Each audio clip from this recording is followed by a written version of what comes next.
Book of ENKI TV.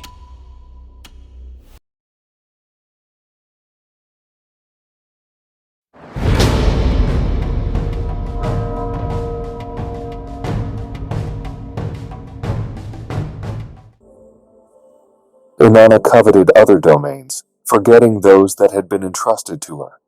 Even though she had Anu's royal dwelling in Uruk and the lands of the Third Region, it was still not enough for her.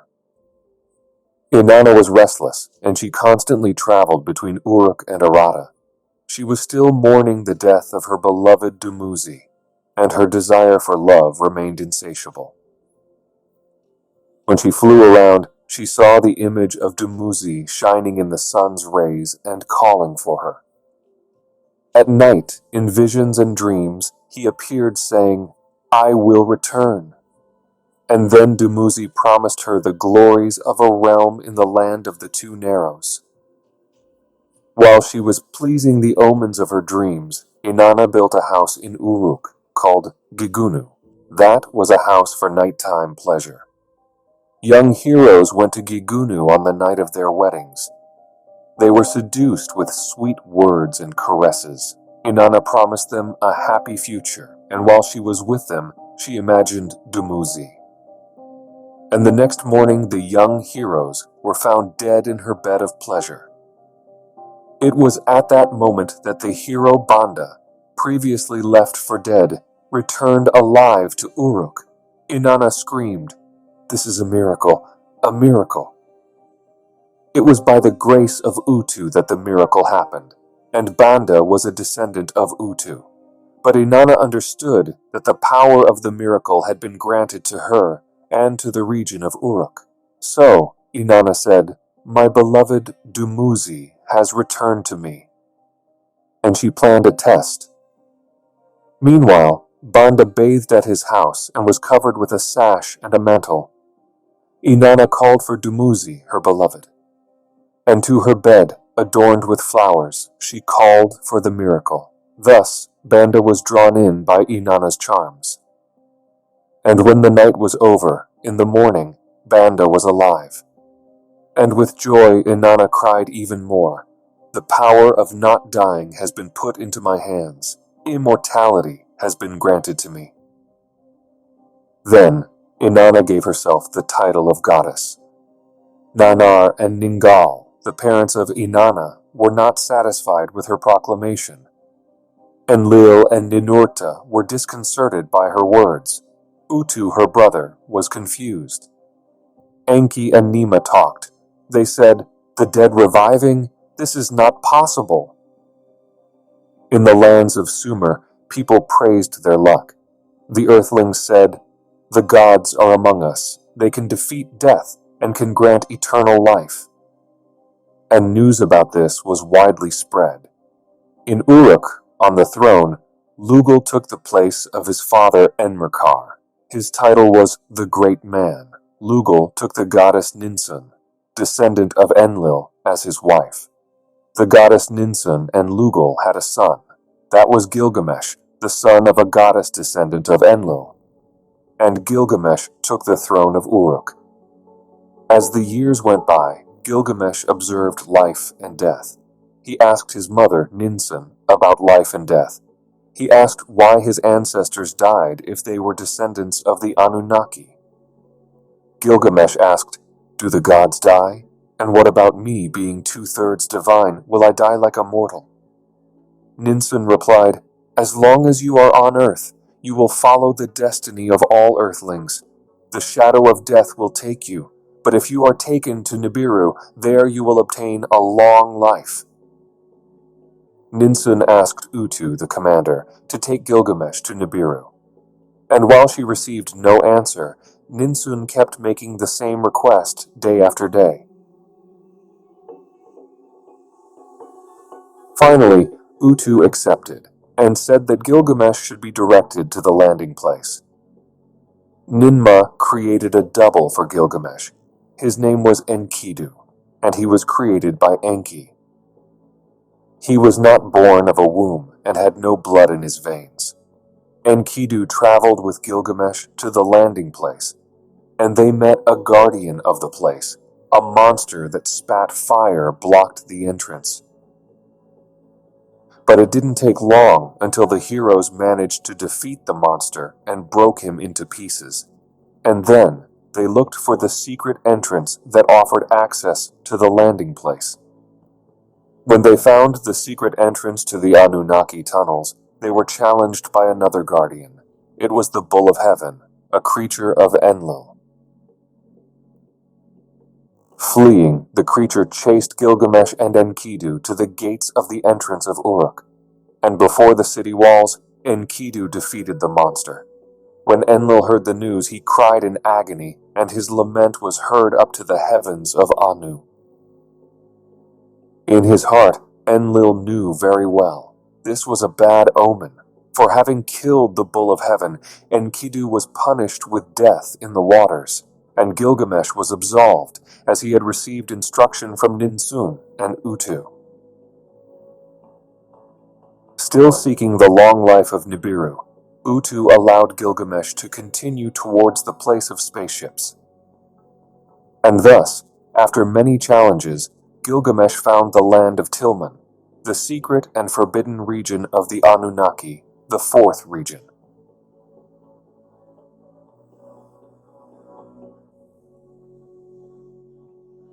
There, through the underground tunnels, he found a garden of precious stones and met Ziusudra. Ziusudra shared with Gilgamesh the events of the deluge and revealed to him the secret of longevity. Ziusudra spoke of a plant that grew in the well of the garden, a plant that had kept him and his wife from aging. This plant was unlike any other on earth and could restore a man to his full vitality and strength. Ziusudra told Gilgamesh that this gift came from Enki, offered with the blessings of Enlil, granted to him on the Mount of Salvation. Driven by the desire for longevity, Gilgamesh took advantage of Ziusudra's and his wife's slumber, tied stones to his feet, and dived into the waters. He seized the plant of long life and pulled the youth plant from the depths. He stored the plant in his pouch and rushed through the secret tunnels, finding his way back to Uruk. Exhausted from his journey, Gilgamesh fell asleep. As soon as sleep took him, a snake was attracted by the fragrance of the plant. While Gilgamesh slept, he did not notice that the snake stole his plant and vanished with it. Upon waking the next morning, Gilgamesh realized he no longer had the plant and realized he could not achieve longevity. He sat and wept. Gilgamesh returned to Uruk empty-handed, and there met his fate as a mortal. 7 kings reigned in Uruk after Gilgamesh. That was the land of Unug-Ki, later known as Uruk, and it would become called Erech in the Bible. This was the region of heroes and demigods. That was the year 1000 in Earth account. That's when the royalty of the first region was transferred to Ur, the city of Nanar and Ningal. Marduk, a Ra, in the land of the Two Narrows, in the second region, observed all movements attentively. He saw all the matters occurring in the other regions. He observed the comments on the visions and dreams of Inanna, who insinuated herself over the entire domain of Dumuzi, speaking about his return. Inanna was not content with what she had. She planned more and awaited Dumuzi's return to have her powerful and dreamed reign.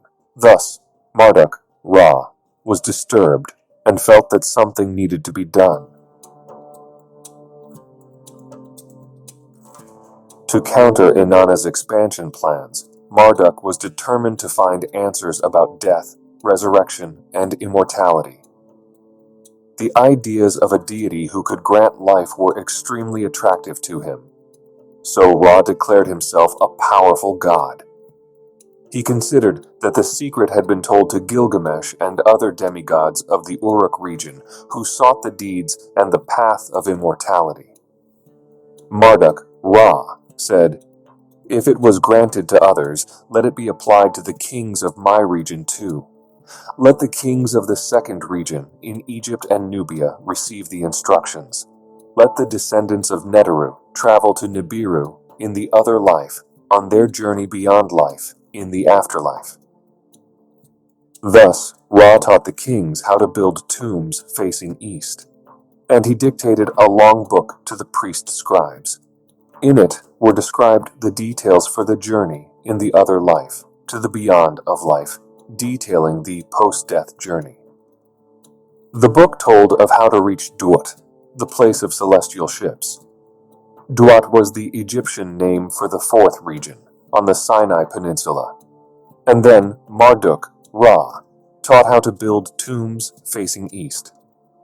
He taught how to ascend through a stairway to heaven and journey to the imperishable planet. He noted that one should drink from the plant of life the waters of youth, until satiety comes. He clarified the coming of the gods to earth.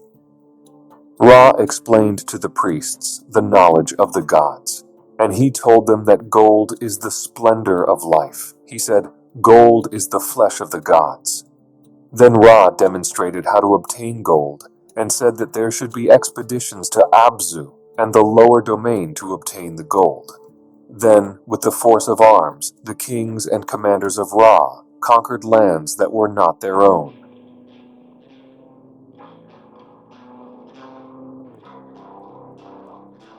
Marduk, Ra, invaded the lands of his brothers, and they complained to Enki, Marduk's father, known in ancient Egypt as Ptah. Enki, Ptah, talked with his son Ra. But Ra did not listen to his father.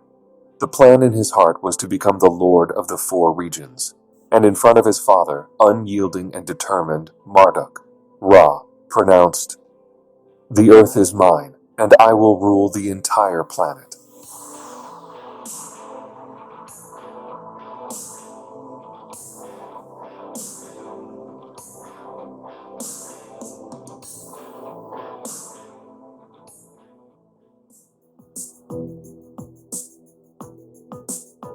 After the transfer of the royalty of Uruk to Ur, the city of Nanar and Ningal, they joyfully smiled upon the people. As was appropriate for his rank of number 30, the moon god Nanar was worshipped, and he decreed 12 festivals per year, one for each lunar month. He dedicated a month to each of the 12 great Anunnaki. And so, it spread throughout the first region, for both the great and small Anunnaki gods. Sanctuaries and temples were built, and so the people could pray directly to their gods. In the first region, civilization spread from Sumer to other neighboring lands. In the cities of men, local rulers were appointed as righteous shepherds. Artisans and farmers, shepherds and weavers exchanged their products throughout the region. Laws of justice were decreed. Trade, marriage, and divorce contracts were honored. In schools, the young studied. The scribes recorded hymns, proverbs, and wisdom. Abundance and happiness were spread across all lands. Disputes and invasions also existed. Meanwhile, Inanna in her celestial ship went from land to land. Near the upper sea, she frolicked with Utu, and also went to her uncle Ishkur's domains. Inanna liked to call Ishkur Dudu, beloved, and during her flights, Inanna took pleasure in the people who inhabited the upper plain between the two rivers. She found the sound of their language pleasant, and she learned how to speak it. They gave Inanna the name of Ishtar, and this was the name of the planet Lahamu in their language. It was they who named the city of Uruk, and in the language of that people, Ishkur was called Adad, and Nanar was known as Sin. The city of Urim was called by then as Ur, like we are already calling. Ki Engi was named as Sumer, land of the lofty watchers. Utu, the bright sun, was named Shamash, and Enlil came to be known as Father Enlil, while Nibru Ki became Nippur. All this was a stark contrast and a glaring difference. In the second region, Ra did not allow diversity, for he desired to reign alone. Ra proclaimed that he was the oldest of heaven, the firstborn who is on earth, from the earliest times. He decreed that hymns should be sung this way, and that he wished to be called and known as such by the priests. Lord of eternity, he who made perpetuity, presiding over all gods, the one who has no equal, the great lone and unique. Ra pronounced, I am Ra, and I am above all other gods. Then he attributed his powers and attributes to himself.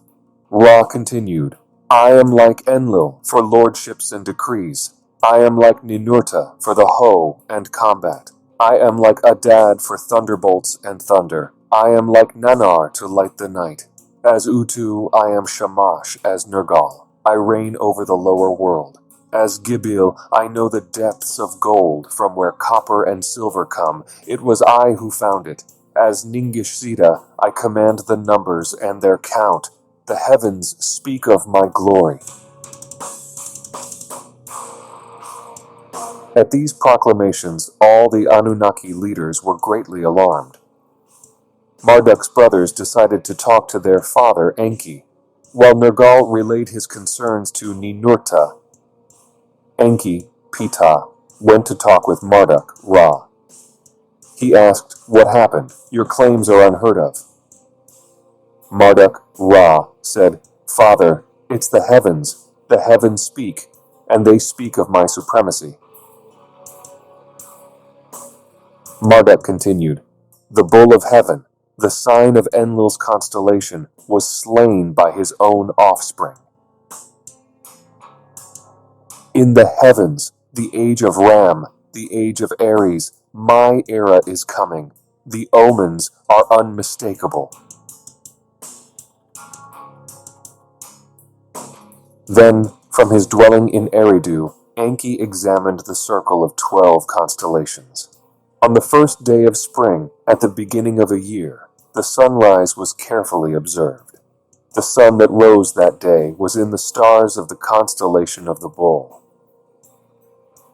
In Nippur and Ur, Enlil and Nanar also made the observations. In the lower world, where the station of instruments was, Nergal confirmed the results. The age of the rams was distant. That was still the age of the bull. It was Enlil's bull. In his domains, Marduk did not back down from his assertions. He had the support of Nabu, his son. To domains that were not his, he sent emissaries to announce that his time had come.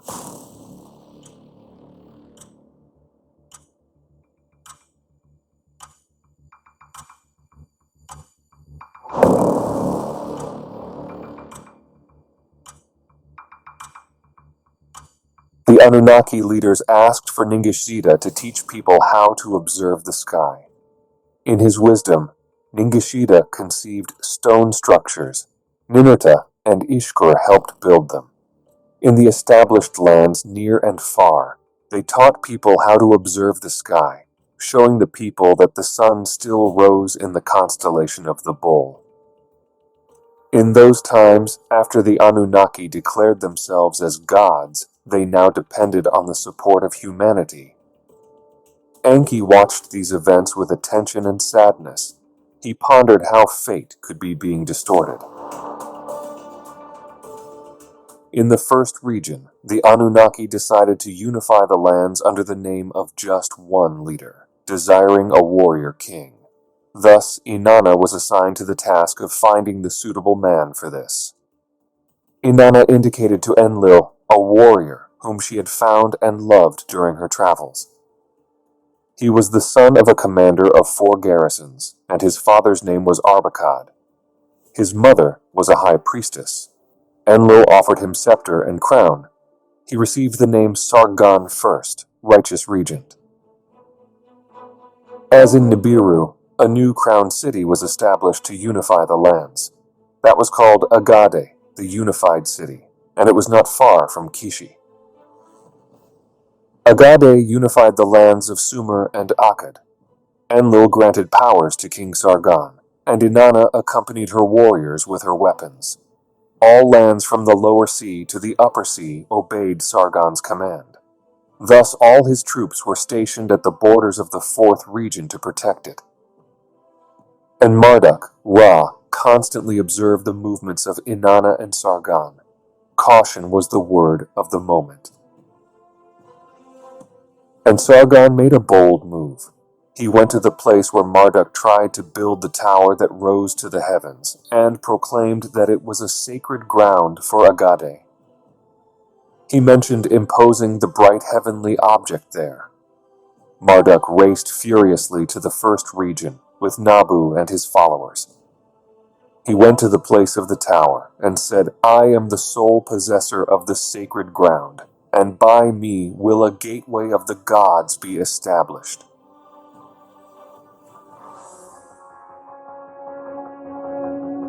Marduk was vehement and offered instructions for his followers to divert the river. They raised dikes and walls at the tower place. They built for Marduk a new house. It was called Esagil, the house for the utmost god. Nabu named it Babylon, the gateway of the gods, in honor of his father, in the heart of Eden. Thus Marduk settled in the midst of the first region, in the heart of Eden. With this, the wrath of Inanna knew no bounds. Armed, their followers attacked Marduk's followers.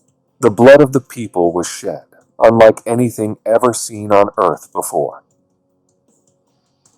Nergal traveled to Babylon and met his brother Marduk. He asked Marduk to leave Babylon for the good of the people. Nergal invited Marduk to travel to observe the skies, and Marduk agreed to leave. Thus, he traveled from land to land, observing the signs of the heavens. Marduk, known as Ra in the second region, received another name. He was called Amun, the Invisible, because he ruled but was not there. For a time, Inanna calmed down and carefully watched the two sons of Sargon, who were his successors.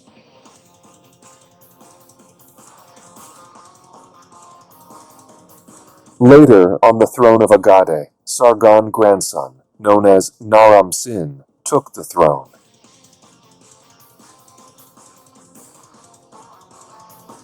Those times were different times.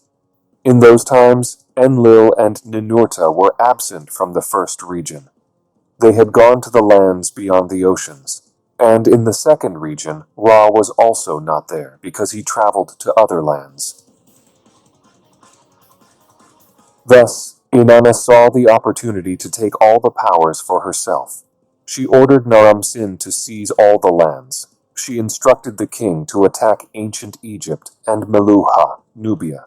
Those were domains of Marduk, also called Ra and Amun, the Invisible. In those times, Naram-Sin committed the sacrilege of crossing the fourth region with an army of earthlings. He also invaded ancient Egypt and tried to enter the sacred Ekur, the house that is like a mountain. Enlil was enraged by his sacrileges and his transgressions, and then he cast a curse on Naram-Sin and all Agade. Naram-Sin died from a scorpion sting, and by Enlil's command, all of Agade was annihilated.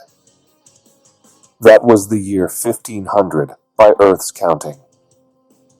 In the second region, in the domains of Marduk, Ra, known as Amun, the Invisible, the royalty disintegrated. Disorder and confusion found space. After Agade was swept away in the first region, there was also disorder and confusion. In the first region, the royalty was in disorder. Before the gods, the cities gradually came to be governed and conducted by men. Uruk, Lagash, Ur, and Kish, Esan, and other even more distant and far-flung places, the royalty was changing. Enlil sought the guidance of Anu and entrusted the royalty to Nannar. Thus, for the third time, the royalty was established in Ur. To rule, Nannar selected a just shepherd of men. That was Ur-Nammu. Ur-Nammu was a great ruler. He established equality in the lands, ended violence and fighting, and in all the lands, prosperity was abundant. It was in those times that during the night, Enlil had a dream vision. Just as Enki had seen at another time, Enlil also saw.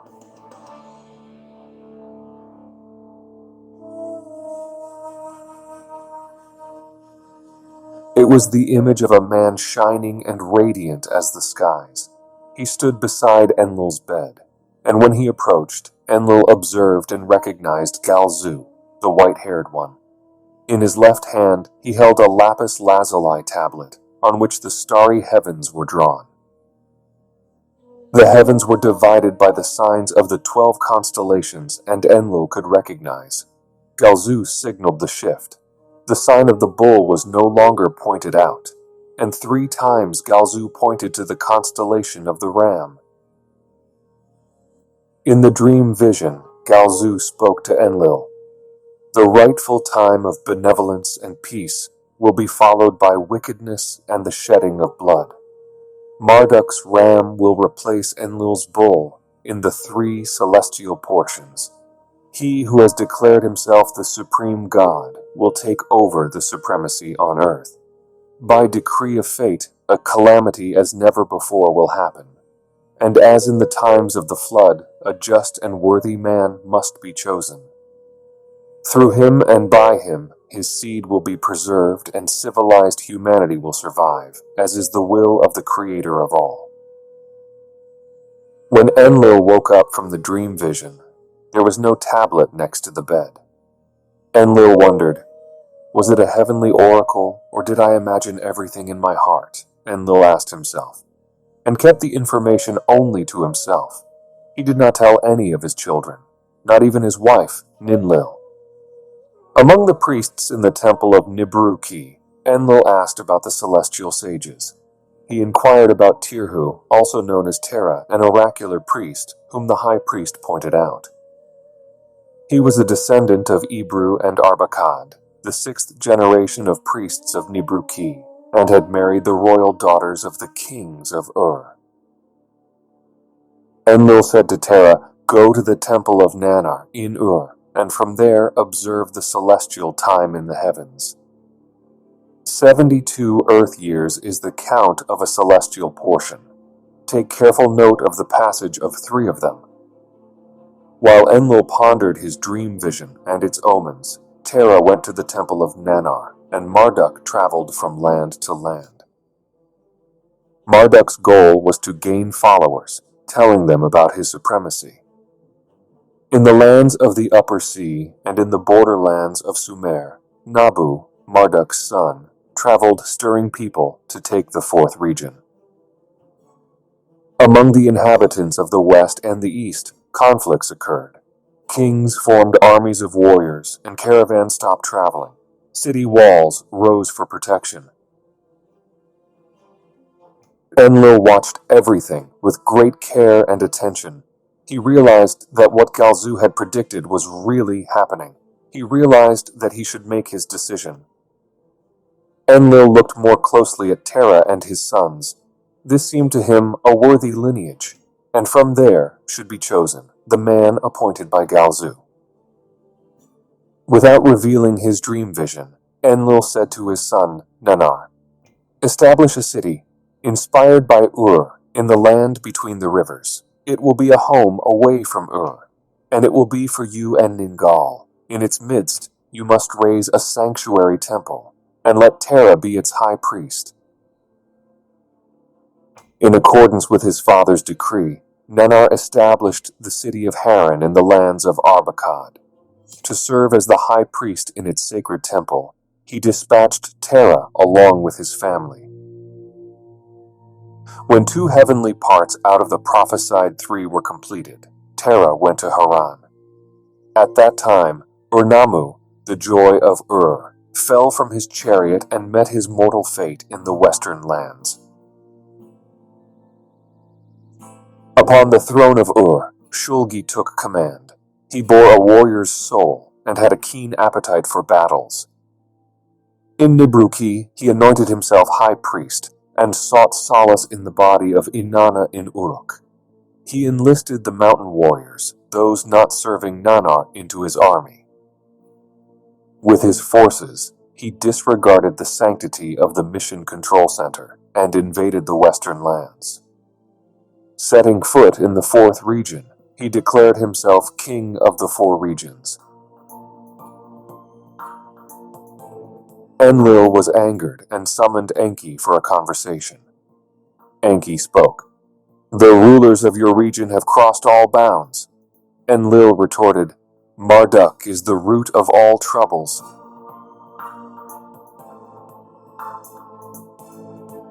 While keeping the vision dream to himself, Enlil turned his attention to Terra. Terra had an elder son. His name was Ibru, also known as Abraham. Abraham was a prince, brave and well-versed in priestly secrets. Enlil ordered Abraham to guard the holy places and allow the celestial chariots ascent and descent. As soon as Abraham left Haran, Marduk, who had been wandering through each city and region, reached Haran.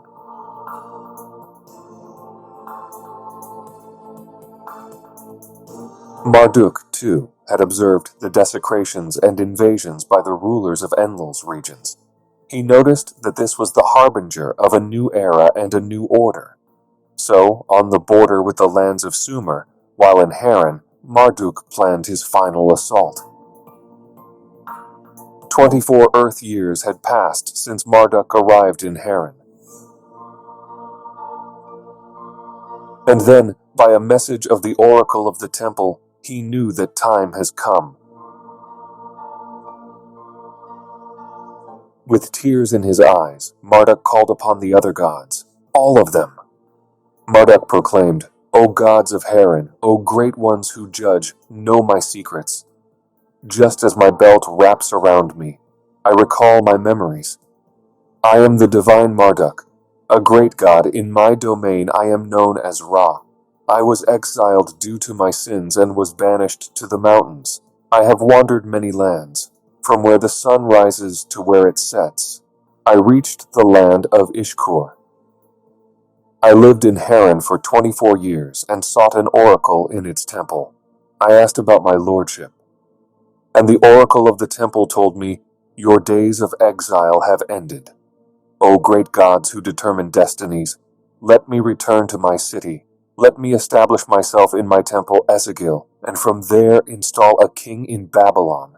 Let all Anunnaki gods gather in my house and accept my covenant.'" The Anunnaki gods were perturbed and alarmed. Enlil summoned all Anunnaki for a council. All were agitated about the events, and the position of opposition to Marduk and Nabu was unanimous.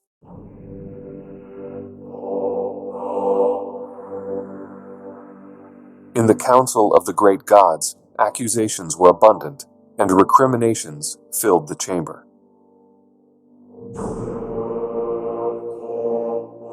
Tension seized everyone. Enki spoke up and advised, "No one can prevent what is about to come. Let us accept Marduk's supremacy." But these were only Enki's words. An irritated Enlil opposed, "If the age of the ram is coming, let's prevent it from reaching the heaven-earth bond. Let's annihilate the place of the celestial chariots." All decided to annihilate the place of the celestial chariots, except for Enki. Nergal suggested using the weapons of terror, and all the Anunnaki agreed. Only Enki opposed, once again. Thus, the decision taken on Earth was sent to Anu, and Anu repeated the same words to Earth. The decision was made.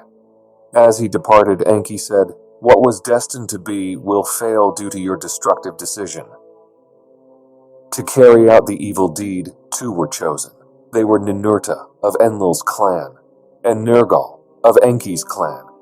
And then the assembly of the gods ended, and so the decision was made. Enki was the only one who opposed, but his heart was at peace. Before Enlil came to Earth, it was he and Abgal who had hidden the weapons of terror. Enki had no idea that Enlil had two secrets. the vision dream of Galzu, and the secret location of the weapons of terror. Enki did not know that Abgal had shown Enlil the secret location of the weapons of terror during his exile. Enki could never imagine that their long stay on Earth would provoke a calamity unlike anything known before on this planet. Without any contact with Enki, Enlil revealed to the two Anunnaki Ninurta and Nergal the secret location of the weapons of terror. He showed them the mountain where they were hidden and told them that they were inside an earth cavity. Afterwards, he revealed the secret of how to use the weapons of terror appropriately.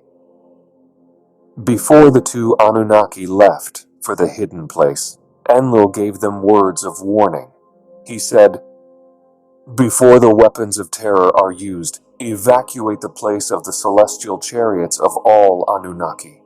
The cities must be spared, and people must not perish."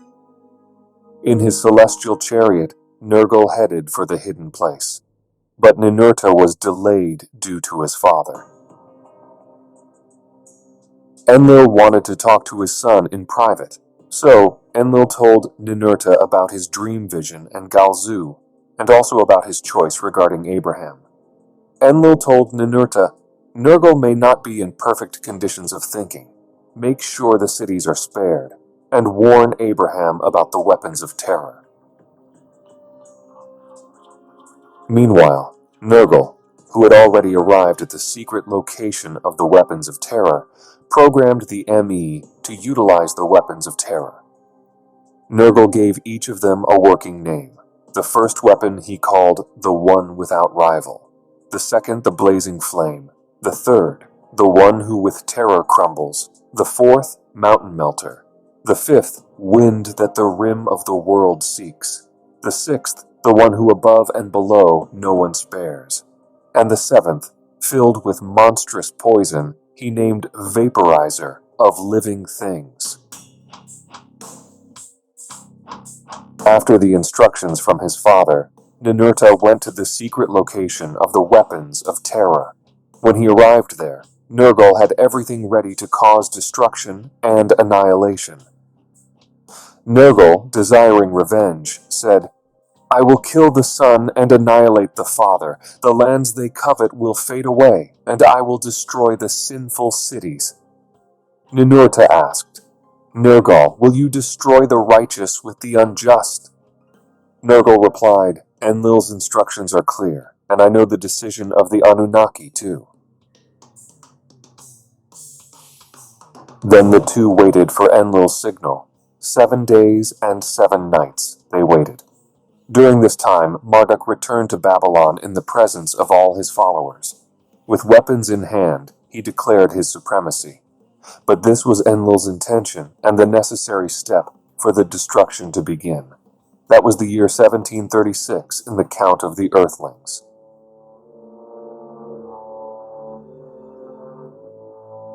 On that fateful day, Enlil sent the signal to Ninurta. With the signal, Ninurta left for Mount Mashu and Nergal followed him. Ninurta, from the skies, inspected the mountain and the plain in the heart of the fourth region. With a heavy heart, Ninurta signaled Nergal and warned, "Stay there."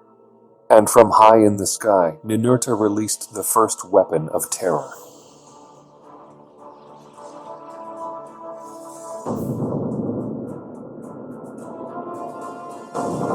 The top of Mount Mashu cracked and the guts of the mountain melted in an instant. The second weapon was released over the place of the celestial ships, and with the brilliance of 7 suns, the rocks of the plain became an open wound.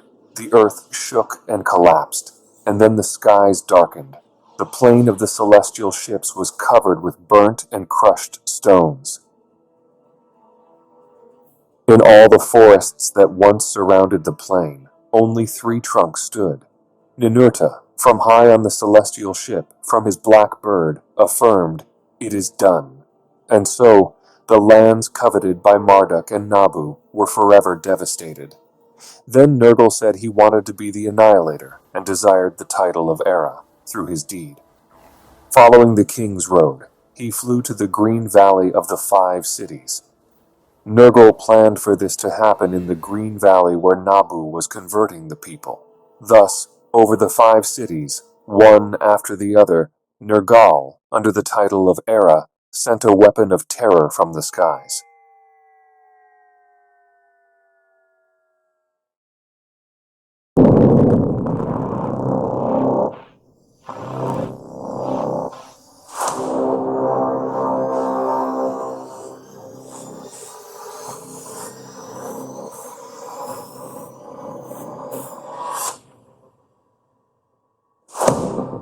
And so, in a wave of destruction, he completely annihilated the 5 cities of the valley, which quickly turned into desolation.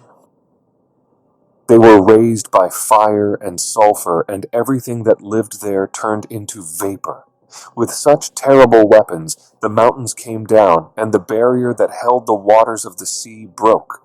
The sea waters spilled into the valley, and the valley was flooded by the waters. When the waters poured over the ashes of the cities, steam rose to the skies. From high on his ship, Nergal shouted, "It is done." And so, in his heart, Nergal, now known as Era, had no more vengeance. He had done what he planned. Inspecting their evil work, Ninurta and Nergal were confused by what they saw. The splendors were followed by the darkening of the skies, and soon after the storm blew. Inside a dark cloud, whirlwinds formed in the sky, and an evil wind rose, plunging the sky into twilight. As the day went on, the sun disappeared, and darkness took over the horizon. Night came, and with it a dreadful splendor highlighted its edges, causing the moon to disappear, swallowed up in a dense cloud of destruction. When dawn came the next day, coming from the west, from the upper sea, a wind of a dense storm began to blow, and then the dark brown cloud moved east, heading towards the inhabited lands. The dark brown cloud traveled, and wherever it went, it brought the death of everything that was, without any mercy. From the valley of no pity, the cloud of death was carried to the lands of Sumer. Ninurta and Nergal gave the alarm to Enki and Enlil. They announced, "The evil wind is relentless, and it will bring death to all." Enlil and Enki transmitted the alarm to the gods of Sumer with a clear message. "Escape, escape." They shouted to all. The frightened gods fled from their cities and quickly ascended to the heavens. The message to the people was clear: scatter and hide as quickly as possible. The inhabitants of the lands fell under the claws of the evil wind, and their fugue was completely useless. Death was silent, and like a ghost, it attacked all fields, all lands, and all cities. The winds of death passed through the thickest walls like the waters of a flood. There was no door that could keep the wind away. Those who hid inside their houses, and with the doors closed, were swept away, and thus, like flies, they fell to the ground. The streets were piled with bodies, and the mouths of those trying to survive overflowed with saliva and foam, and then the blood came with a premonition of death. Slowly, the evil wind blew over all the lands and crossed from west to east over plains and mountains and annihilated everything that lived. After its passage, nothing was left alive. The waters, once clear, were poisoned, and in the fields all vegetation wilted. From Eridu in the south to Sippar in the north, the evil wind devastated the country. In the second region, all lands south of Babylon were devoured by the evil wind, which also reached the heart of the second region. But ironically, the sacred Babylon, from where Marduk had declared his supremacy, was spared by the evil wind. And from there, where Marduk and his followers had declared command of the whole earth, everything continued, as if nothing had happened.